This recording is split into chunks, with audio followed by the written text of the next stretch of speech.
এই তৌহিদি জনতা, এদেরকে প্রশ্রয় দেওয়ার কোনো কারণ নাই। শিব্বির ভাই যথেষ্ট পড়াশোনা জানেন ইসলামিক লাইনে। আমি একটু দেখে নিলাম, আবদুল্লাহ ইবনে আবু বকর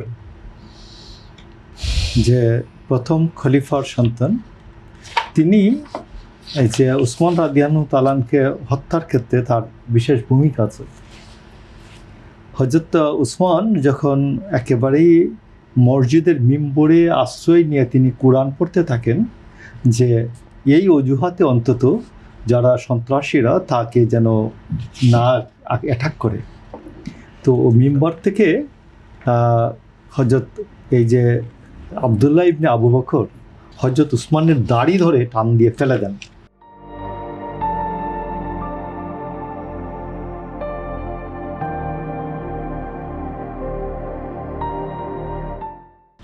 তো উসমান রাদিয়াল্লাহু তাআলা বলেন যে তোমার বাবা যদি বেঁচে থাকতেন এবং এই দৃশ্যটা দেখতেন, তিনি খুবই লজ্জিত হতেন। তো যাই হোক, তো উসমানকে তারা অবরুদ্ধ রেখে তারপরে তারা হত্যা করে। এমনকি মদিনার এই যে রাসূলুল্লাহ সাল্লাল্লাহু আলাইহি ওয়াসাল্লামের যে রওজা মোবারক এবং আবু বকর ওমরের পাশে পর্যন্ত তারা শায়িত হতে দেয় নাই, এবং একেবারেই জান্নাতুল বাকির একটা নির্জন স্থানে, অবহেলিত স্থানে তাকে সমাহিত করা হয়। তো এই হচ্ছে আপনার কি বলে তৌহিদি জনতার অবস্থাটা। আমি আপনাকে একটা ঘটনা বললাম, এবং হযরত আবু বকর তারাও তৌহিদি জনতার হাতেই নিহত হন। এমনকি যে ওমরের যে খেলাফতের যে সমাপ্তি, এটাও কাছাকাছি।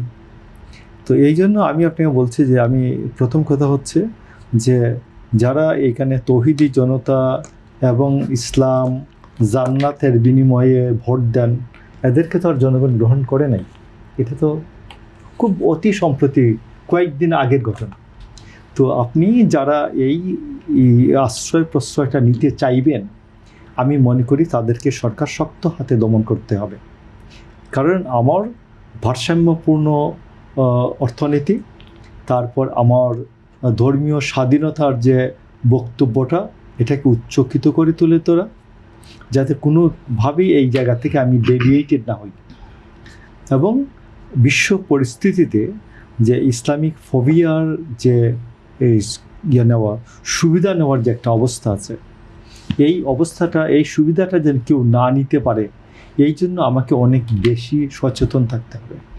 এই জন্য আমি স্বরাষ্ট্রমন্ত্রী মহোদয়কে বলবো যে আপনি দয়া করে আপনার ইন্টেলিজেন্সকে, যে কতটা আছে, এসবি আছে, এনএসআই আছে, ডিবি আছে, সিআইডি আছে, এদেরকে একটু অ্যাক্টিভ করুন। একটু করে দেখুন কারা এটার সাথে জড়িত। এবং এই তো কী বলে, এইরকম পতাকার কোনো দেশ তো বিশ্বকাপে তো খেলতেছে না, তো এটা উঠবে কেন? এই পতাকার কোনো দেশ তো বিশ্বকাপে খেলছে না, তো এটা উঠাবে কেন?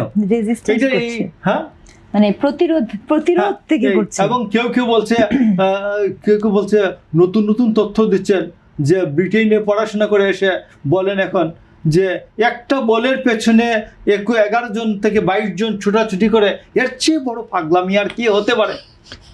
বাহ বাহ বাহ। তো যাই, আমি আপনাকে বলছি এই পুরো বিষয়টাকে নজরে নেওয়া উচিত।